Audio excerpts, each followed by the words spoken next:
very much, Martin. And for those of you who are from the DHB who don't know me, I am an Associate Professor of Physiotherapy at AUT, and I'm also the Associate Dean of Health, and one of my roles is to manage the relationships that we have with places like Awatea and Athena at the DHB. So we're always happy to come down here and have these presentations, and they've been a pretty successful series. So I'm going to share with you some of the research that was part of my Doctor of Health Science, and as well as that, we're going to look at the impact of this pathway that I took and where it led to, things that were influencing the physiotherapy curriculum and influencing physiotherapy practice in general, because the Doctor of Health Science pathway is fundamentally what we determine a clinical doctorate, and we like to see that have an impact on clinical practice. And then at the end of that, Liz, as stated, is going to give us the nuts and bolts of what that might mean if you wish to go on that pathway. So why was I interested in this topic? Well, partly it's a personal experience. When I was 17 years old, I was playing rugby, as most New Zealanders do, and I had the misfortune to be tackled and rupture my posterior cruciate ligament. I wasn't told that at the time because the diagnostic processes were pretty rudimentary. I was told I had a bad bruise and it would probably get better in a few weeks. Well, it didn't end up being like that. And although I made a pretty good recovery, some 30 odd or more years later, I now have a situation where I do have quite an arthritic knee, and you can see there's a bit of a difference between the two. So one of the reasons for embarking on the topic was a personal interest, but more importantly, it had significant interest to me in terms of a health issue. And so as I started to provide some context for what I was interested in the Doctor of Health Science, I had to go to the literature and have a look at what current management was and where physiotherapy might fit into this management profile. So we know that arthritis in general is a very common condition affecting 1 in 6 New Zealanders, and osteoarthritis in particular affects about 7% of the population. Now the cost of managing that is huge because the cost of treatment is immense, and most of the admissions to hospital for total joint replacements consume a large amount of resource, and there's the cost in terms of the economic cost of people not being able to go to work or get back to work or work differently because of their problem. And we know that the hip and the knee are very common joints affected, although it can affect any part of the body at all. So it became apparent this was quite a big problem. And what's also interesting is it's not one of the key things in the New Zealand health strategy. It has an effect on the health strategy from the perspective that if you can't get around because of your arthritic hip or knee, you may put on weight. You may become affected from a cardiovascular perspective, and you may have a different quality of life. So physical activity, improving quality of life, improving our general health are part of the strategy. So it's sort of a subset of that. Now what happens with this condition is people get a significant amount of pain and swelling in their joints, and there is an appropriate need for exercise to try and improve some of these things. So we see people with arthritis have, in the knee particularly, reductions in the strength of the muscles that support that joint. We see them having reduced range of motion, and I began to focus a little bit more on the range of motion loss as a part of my doctorate. So these people get stiffness in their joints. They do become less fit because they can't participate in the activity levels they could previously. Obesity is a risk factor for arthritis, but it also becomes a part of the problem because if you can't exercise enough, then you become more overweight. You know, I collected my data not long after Christmas, which some of these people weren't too fussed at hopping on the scales because they knew they'd put on a little bit of weight. And one of the things that patients mention to me frequently is the psychological distress of living with a chronic and ongoing condition. And it's not enough talked about that, so that they're often quite happy to know that somebody is thinking about the psychological distress that's going on. If you go and look at what is the guideline management for osteoarthritis, there are two fairly significant guidelines that are in the literature. One of them is this, the ORSI guideline, Osteoarthritis Research International, and there is the NICE guideline, for those of you in the UK know what the NICE system is, which is a process of, again, accumulating evidence towards management of a range of conditions. And this guideline is a consensus guideline by experts in the management of osteoarthritis. And their feeling is that people who have this condition should aim to reduce joint stiffness, improve and maintain joint mobility, reduce physical disability and handicap, improve quality of life, and limit the progression of the disease, which I thought was a pretty important one, particularly from a physiotherapy perspective. Education, patients are hungry for education about this. They want to know they're doing the right thing by themselves. And the overriding consensus is that patients should be encouraged to undertake and continue regular aerobic muscle strengthening and range of motion exercises. And that had a 90% consensus. Now, trying to get experts to agree, 90% is a pretty important consensus. So they're adamant this is the way forward. Now, when I started then to look at, so what is the patient's experience of getting access to what is a proven and evidence-based management program of strengthening and range of motion? Do they actually get that? This is a study out of the United Kingdom and the NHS, so it may not be applicable to New Zealand, but it has some quite scary implications. This was a prospective review of 300,000 patients with osteoarthritis of the hip or knee. And they asked these patients, when they went to the general practitioner, what happened in terms of getting to a conservative, evidence-based intervention, i.e. physiotherapy. In the first year, 2% of them got referred to physio. If they went back a year later, then 11% would be referred, and if they went back 3 years later, up to 17. So approximately 1 in 5 people is actually getting referred for a relatively cost-effective, conservative intervention. So that provided me with an opportunity to say, well, physiotherapy needs to up its game a bit and try and provide some more information and improve the profile of the type of things that we do. And physiotherapy has been shown to be very effective. There are numerous randomised controlled trials which show that physiotherapy increases strength, improves range of motion, decreases medication use and improves quality of life. And these things may well be of interest when we think about the PHO environment and integrated care. We would want to see PHOs reduce their medication costs. Maybe they need to start looking at conservative interventions which would minimise the number of non-steroidal anti-inflammatories that we give out. Other therapies are very popular. We have a pool at AUT on the North Shore campus which is very popular with people with osteoarthritis. Very good for maintaining their mobility, and they like the walk for the water. Cycling is helpful, as is often the very thing which is troublesome, walking. Doing more walking actually helps you to get better. People need to be encouraged to understand how to do that. And a lot of patients will take some of these alternative medications such as glucosamine and chondroitin and sulfate. And whilst they've been shown to be fairly similar to placebo, they still are useful for the person who's finding benefit. And if they don't need to take any anti-inflammatories, well, that's probably a good thing. So that gives you some background on why I chose osteoarthritis, a significant health issue that's probably flying a little bit under the radar. And people who go to their general practitioner are probably not dealt with in a way, this is not a life-threatening condition, so maybe I'm not going to make too much fuss about it, but a lot of people are quite troubled by it. Now, the basis of my research was to look at stretching interventions. In my master's degree, I looked at some stretching interventions in young, healthy populations, so it seemed natural to try and combine my knowledge of stretching with something that had a greater degree of health impact. And in fact, there's very little information on stretching in injured populations or those with conditions such as osteoarthritis, which is surprising given that I'd probably suggest stretching is probably the single most common intervention physios prescribe on a daily basis, stretch something, and so they use it a lot. So what do we know about stretching? Well, there's two broad types of stretching. Acute stretching interventions happen now in this moment. We do something, put some pressure on those muscles, and we can see what happens in that immediate time frame. But most of the types of stretching that you would be familiar with are what we call periodic stretching, which is where you do things over a period of days and weeks, and you hope to see some sort of change in the range of motion to those joints.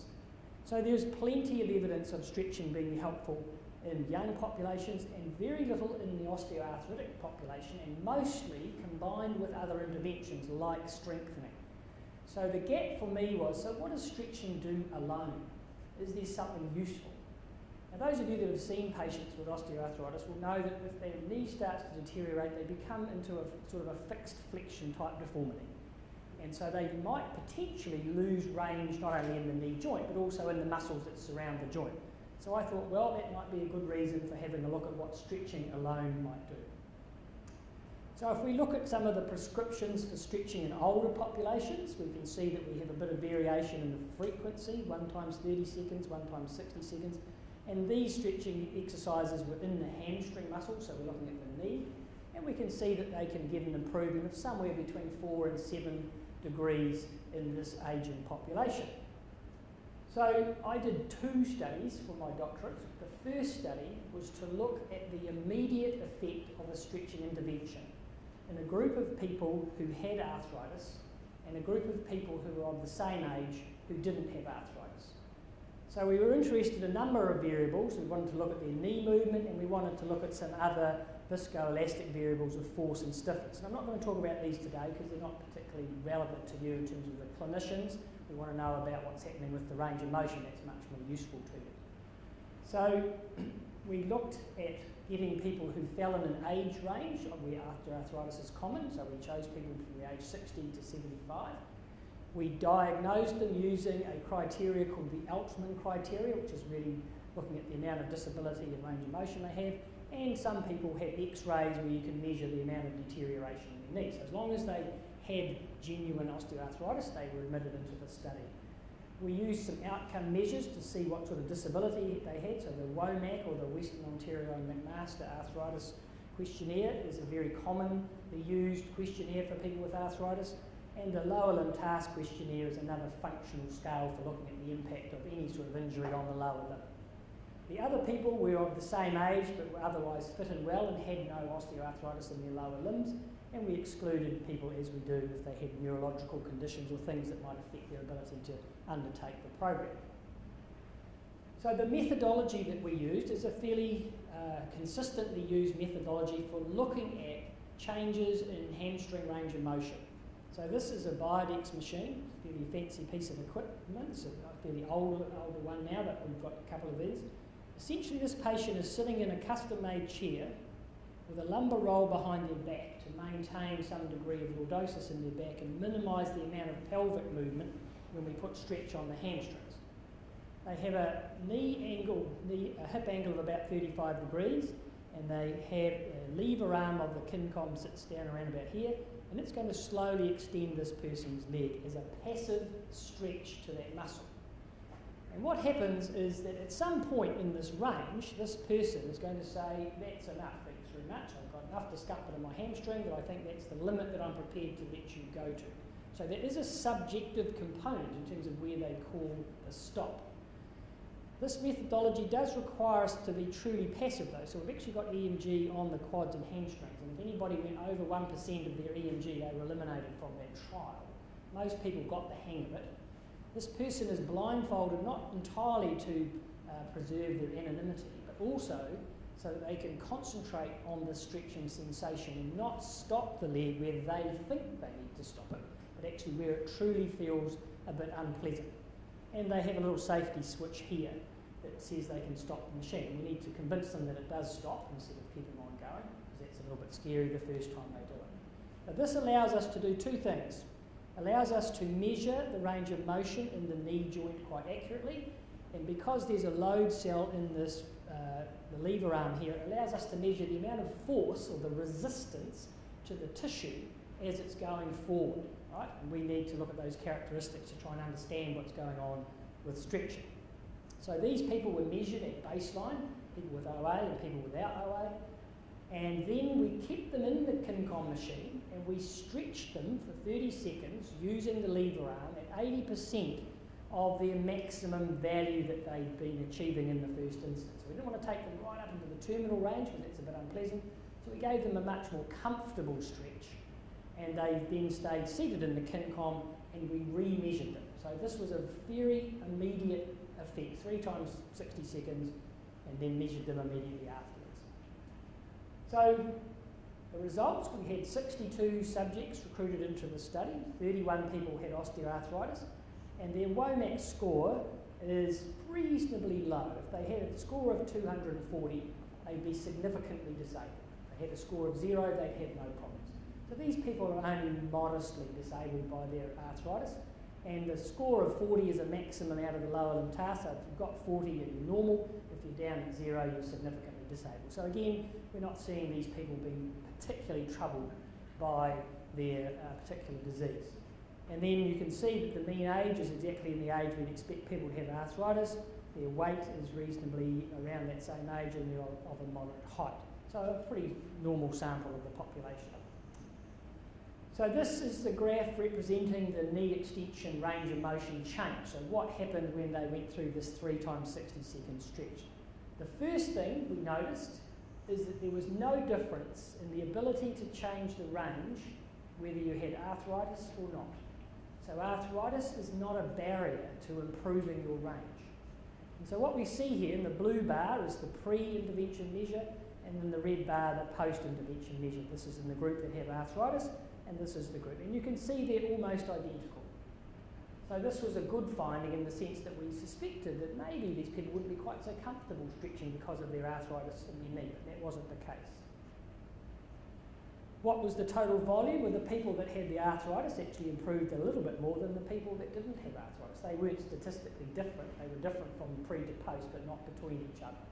And so this was a good finding because it sort of sat within the range of other studies which had looked at people who had stretching interventions applied in elderly populations. So why did we think we got this immediate change in range of motion? Well, muscles are surrounded by collagen fibres to give them some degree of strength and stability to hold the muscle fibres together. So when you take any sort of connective tissue and you apply load to it, it's a bit like a spring. You unwind the spring a little bit, and if you leave it there for long enough, it'll look a bit longer, and then if you leave it over time, another half an hour, it'll regress back to where it started from. So we think there's an element of connective tissue uncrimping that occurs with acute stretching. The next thing that we suggested is maybe these people have added a few sarcomeres in series, which are the muscle fibres themselves. That's probably not so easy to understand in the acute model because these things are pretty transient. The biggest reason, which is consistent with other research, is that most of the reasons we see change in range of motion in an acute or even in a long-term setting is because people become more tolerant of the stretching discomfort.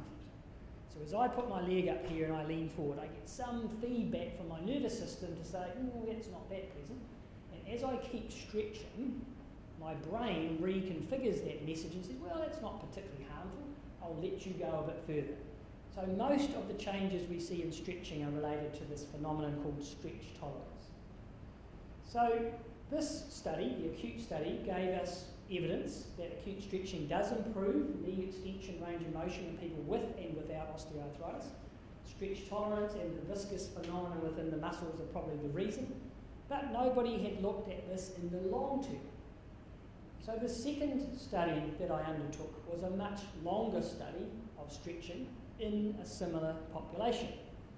So if we look at the current evidence of what happens in older populations, we can see there are a number of studies that have seen greater degrees of change in knee extension range of motion in older subjects, 11 degrees, 10 degrees, 14 degrees. Different volumes of stretching though, so a little bit of inconsistency, and different lengths of time over which the stretching took place. So again, we wanted to see if there was a more consistent prescription we could look at. And in the populations that had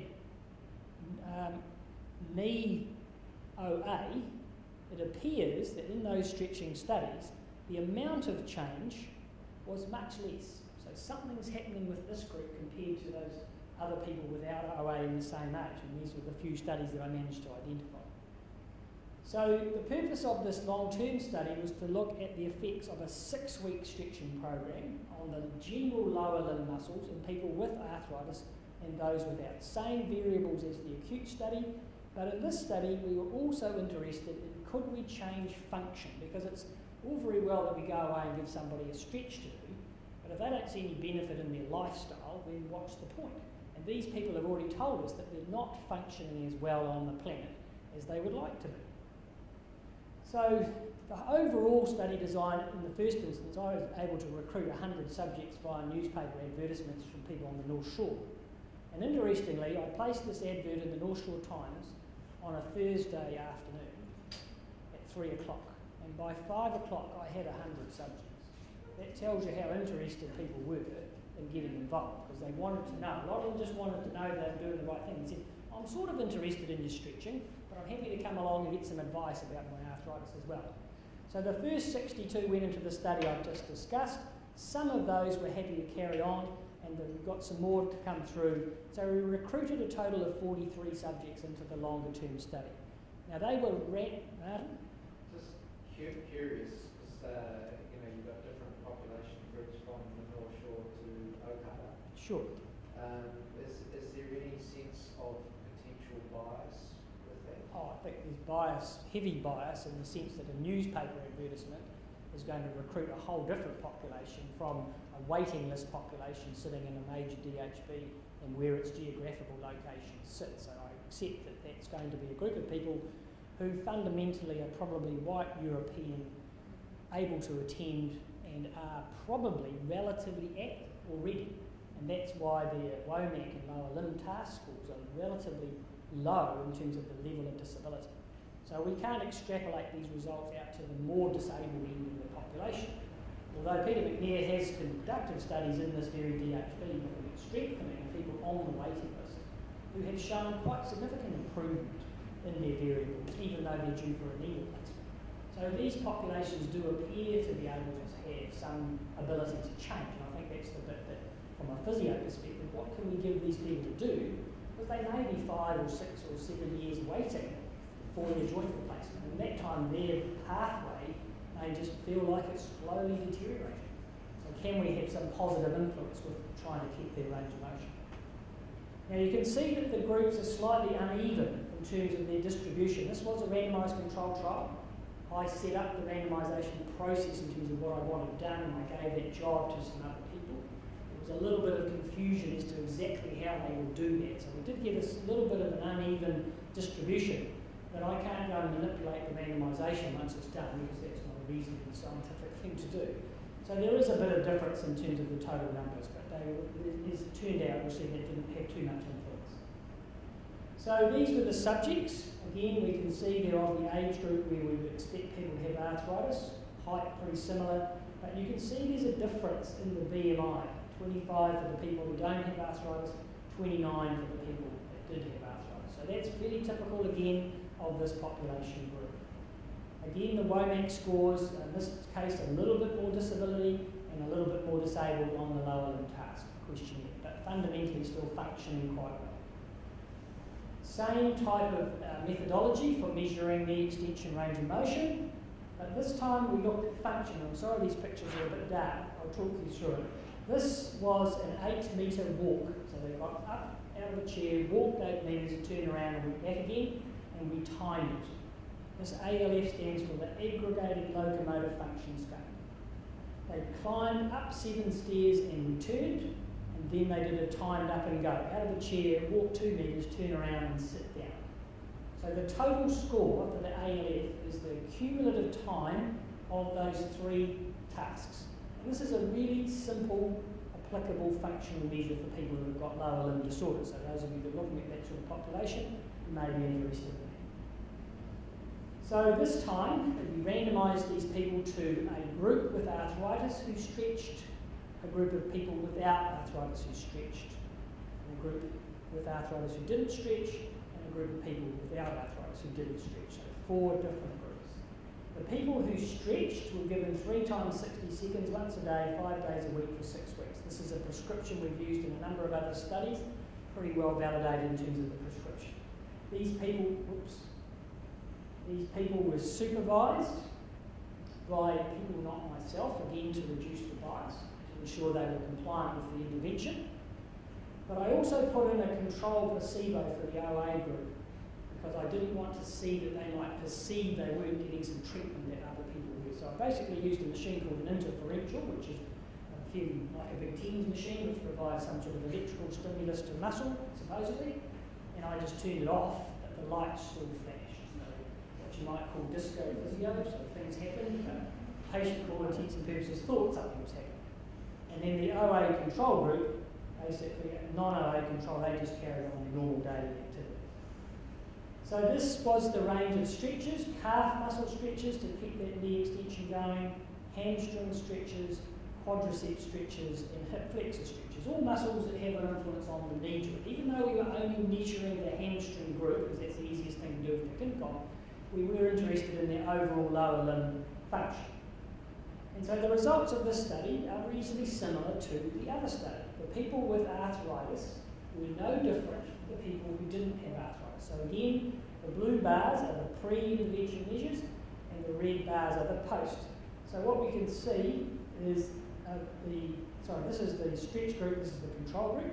We can see that those who stretched, whether they had arthritis or not, improved. And those who didn't stretch stayed the same. And after the 6 weeks of the intervention, we just let these people go back to their normal activities. And as you would expect, when we measured them 12 weeks later, they had regressed back to their pre-intervention levels.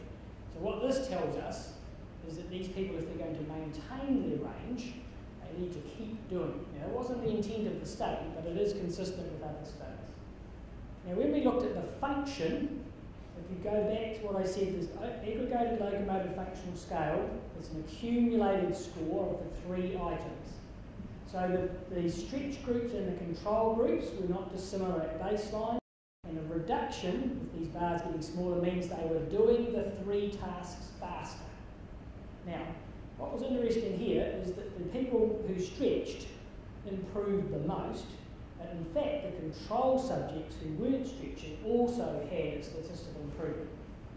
Now, one of the reasons we think that happened is a little bit of a learning effect, is that they came in and they got quite competitive about doing their tasks, so they probably tried a little bit harder the second time because they knew what was involved. So we did see a change in that, but even with that, the people who stretched still had functional improvements in the tasks that they could do. So the amount of improvement we got, 8-degree change in the stretch group and a 2-degree reduction in the people who didn't stretch over time. And again, these numbers are not quite as high as some of the other elderly populations, but they're certainly up there in terms of most stretching studies. You'd expect to see around about a 10-degree change over a 6-week period. And again, consistent with studies that have looked at not stretching once you've gained the range. You stop stretching, the muscle adapts and you go back to normal. So the conclusions of this study is that stretching again is useful both in the acute situation and in the long-term situation. The reasons for the improvement are very similar. Changes in viscoelastic parameters, changes in stretch tolerance. Now, one thing we didn't do in this study, for those of you that are physios or have a bit of knowledge around arthritis, is we didn't mobilise the knee joint. The joint does get stiff, we know that. There are plenty of studies that show we can improve that. This study was only about the stretching components. Clearly, the next study would be useful is to mobilise and stretch and see if you get a greater gain in that person's knee extension. But we have demonstrated these people's function improves, so that's a good thing. So that is the actual research thesis that I did. But part of today's talk is, so what did I get out of it? And what happened next in terms of ongoing learning or the potential to change? So one of the outputs of any of this work is clearly the thesis itself, which for those that want to have a look at it, it's in the AUT library. You can log on, and these things are pretty readily available if you can get into the library system. There are 5 journal articles published out of this thesis. 2 of them relate explicitly to the material in the thesis in terms of the experiments, and 3 of them relate to the other material which is in the context of osteoarthritis and what it means to the physiotherapy profession and things that we were interested in. One of the papers which Liz will talk about shortly is a philosophies paper, which is one of the first papers in the pathway of 3 before you do your thesis. I interviewed a patient who had chronic pain, and I wanted to explore some philosophical paradigms around her pain pathway. As a consequence of that conversation, she's written a book. The book. I've done many conference presentations on this topic because people are interested in where it might fit into the clinical practice.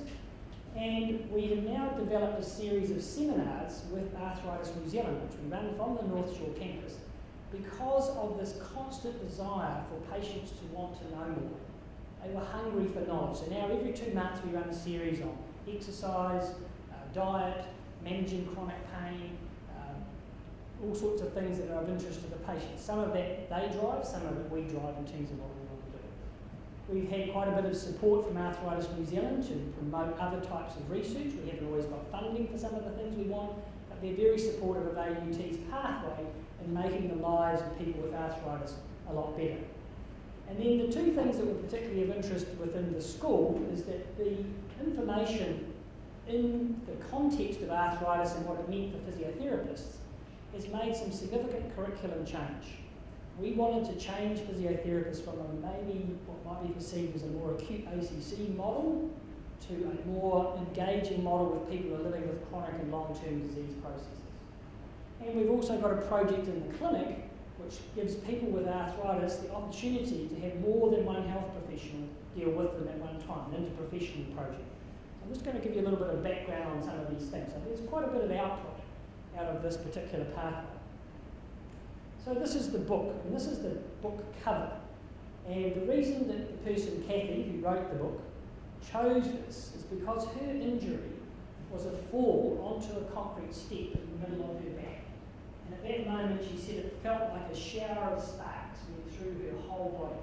So this was a picture that to her epitomised what happened in her spine. So the trunk of the tree represented the spine, and this light going out like this represented these sparks coming out of her body. Now this writing of the book was reasonably therapeutic for her, because she then had to think about all of what was going on in her life, living with chronic pain every day. So the book has a very personal perspective. It has now become a required text for the third-year students who take a paper called Complexity in the Community, which is about pain management and a range of other activities.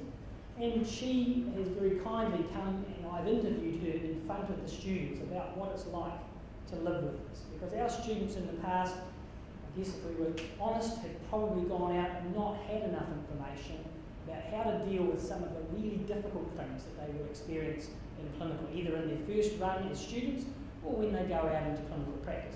So hearing it from a person who's experienced it was hugely empowering to those students.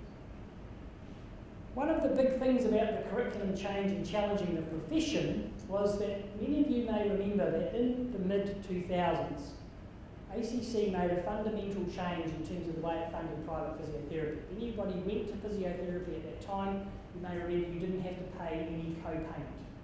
That had an impact of improving accessibility for those in low socioeconomic areas, supposedly. It also improved the volume of people going to physiotherapy in general. And what this graph is showing you is the exponential growth of payment to physiotherapy over this period of time. So they were paying out something around, $45–50 million a year to physiotherapy and rehabilitation. And as this EPN system kicked in, by the time they got to 2007, we're looking at about $115 million. Clearly unsustainable. This paper that myself and Peter Lama wrote, Peter is another Doctor of Health Science graduate, we said where are New Zealand physios going? If you're going to keep yourself in the bucket of ACC and you want to play that game, you've got to be prepared for them to change the game at the stroke of a pen. And that's exactly what they did. They said, we can't afford this anymore. We're going to take the EPN away and you're going to have to get your patients to go back to a co-payment. There was a 30 to 50% reduction in income to some physiotherapy practices. Some practices closed. Not surprising. So this doctorate for me really exposed the vulnerability of the profession to a single model of care. That we had to be different. We had to get our students out there to be thinking differently, to engage with the populations that they have to serve. I've mentioned some of these curricular changes, a greater understanding of the health system. How many of you here trained and had education about the system you were going to work in? How did you get that information? You got chucked into it and you got on with it. We don't think that was necessarily a good thing. If you had a better understanding of the system, you might understand where your work might be in the future. And so we thought we were quite vulnerable as a profession if we didn't have that discussion. We've developed a couple of new papers in relation to that. One of the first papers in the second semester of the first year physio curriculum they do is a paper called Exploring Health Priorities, which Kate and I teach on, which is about showing them the importance of policy, decisions that are made, ACC systems, the public health system, so they understand the environment they're going to. We have this ability to have different types of clinical placements. And this is just a little flow diagram of the system in the clinic on the Aggregated campus, where patients come in, they're assessed by a nurse practitioner in a holistic way to get a sense of their health issue. In combination with the patient and the staff in the clinic, this interprofessional team decides which of the services might be best to offer to that client. They can choose one or none of those, or some. They will make those decisions themselves. But basically, if they choose to engage, we would suggest that wherever practicable, more than one student is with them. It's not just going to the physio and then the podiatrist and then the occupational therapist. It's about the physio and the occupational therapist being together with their patient. And the feedback from the patients, although subjective, is hugely powerful. They really like it. They feel valued. They feel like someone's listening to them, and they haven't got to tell their story 5 times over.